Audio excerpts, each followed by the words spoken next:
At Blacks in Green, we talk a lot about the Underground Railroad.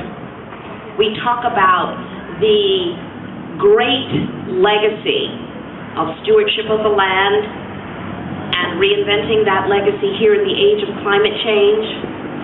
And we talk about self-help.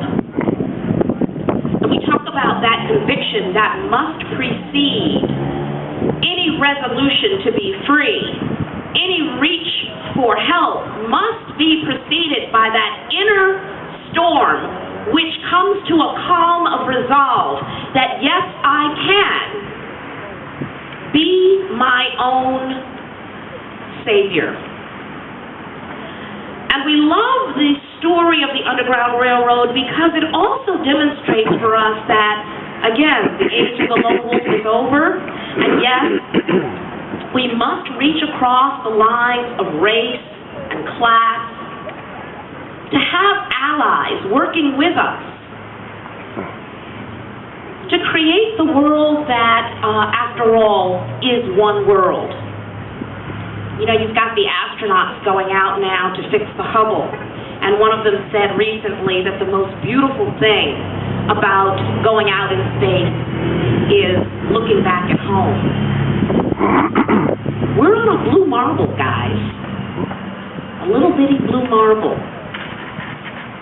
And we understand we are one when we can just remember the blue marble.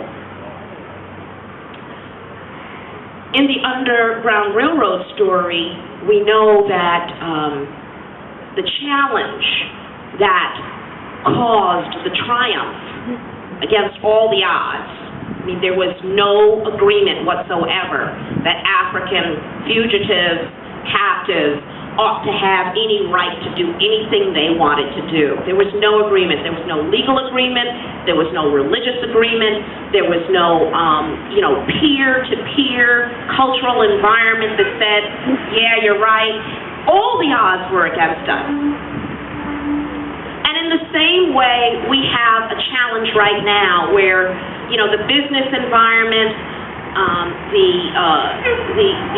scientific environment, the cultural attitudes took a long time to catch up with the idea that, we were in peril. And so we drove ourselves quite almost to the brink, to the tipping point, beyond which Humpty Dumpty cannot go back together again, you know what I mean? And yet here we are, in the age of yes we can, able to say, across the lines of race and class, against all the odds of the science which is now demonstrating to us that we do have an emergency, and we can succeed in creating a new time, but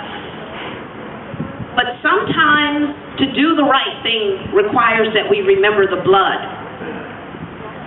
And the reason I brought up We Shall Remain, and I love this poem. It's one of my favorites, and so I read it quite often, and I hope you guys enjoy it as much as I do, because if you know me, you've probably heard it before, but I read it because the Hopi Nation, like so many of our cousins who preceded us here in North America,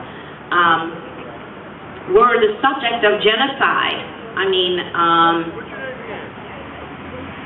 and so we have to recognize, even though we love America, and remember how much trouble Michelle Obama had when she talked with some ambiguity about her relationship to America, we all have a different story. We must honor each other's stories because there is blood on it. And so in the spirit of standing for the greatness of our ancestors and the greatness of what's possible here in the year of Yes We Can, I want to just share with you before I leave you today a philosophy, a system, a set of principles that we've cultivated at Blacks in Green that we believe that we offer you. We offer you as an hypothesis, as a gift, as a way to look at how we can create villages now with the strength, with the love, with the integrity of the villages of our ancestors. Because if you look, especially in communities of color today, you'll see that we have a whole system problem going on. And the whole system problem is quite scientifically tight. It is self-sustaining, in fact, in a bad way. B.I.G is committed to self-sustaining African diaspora communities, and again, requiring the love and support of our allies across the lines of race and class, but again, beginning with self-help. And so, when we look at communities of color, we recognize there is an insidious wheel which is rolling. And only a whole system solution, which we offer our agencies in Green Village Building as a whole system solution, can transform. Here's the system we're living in, folks. Number 1, malnutrition, addiction, and poisoning. Number 2, health disparities. Number 3, self-hatred projected. Number 4, miseducation, dropouts, and illiteracy. Number 5, hyper-incarceration, recidivism, and violence. Number 6, barriers to voting.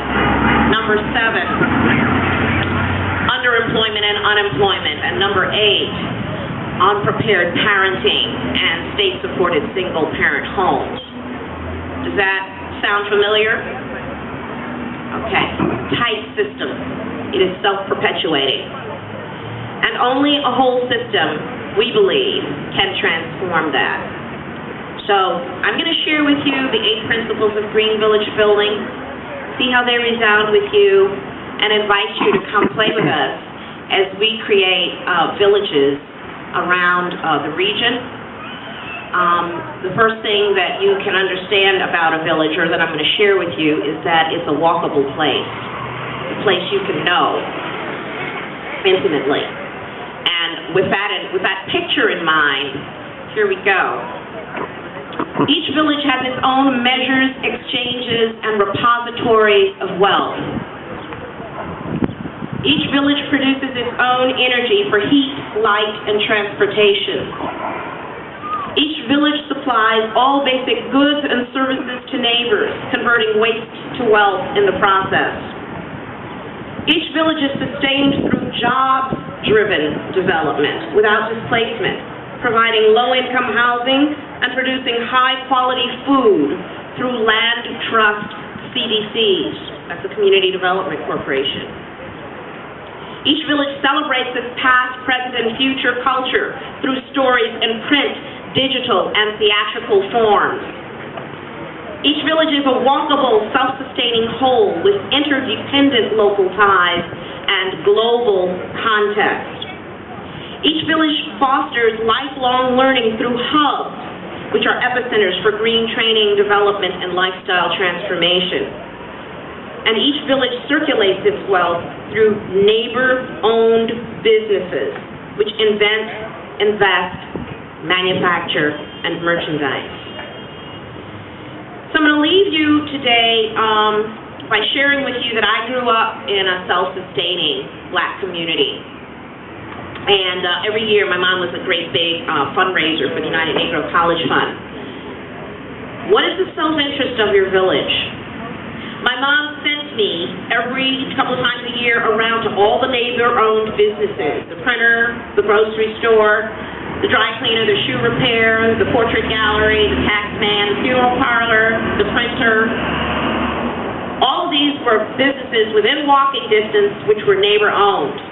And every one of them, when they got the call, they were like, okay, Ms. Davis, we'll have your check ready. And I was her little courier, and I ran around and I picked up those checks, and several times a year, these people gave because they knew that that money needed to circulate within that community for the things that that community was invested in.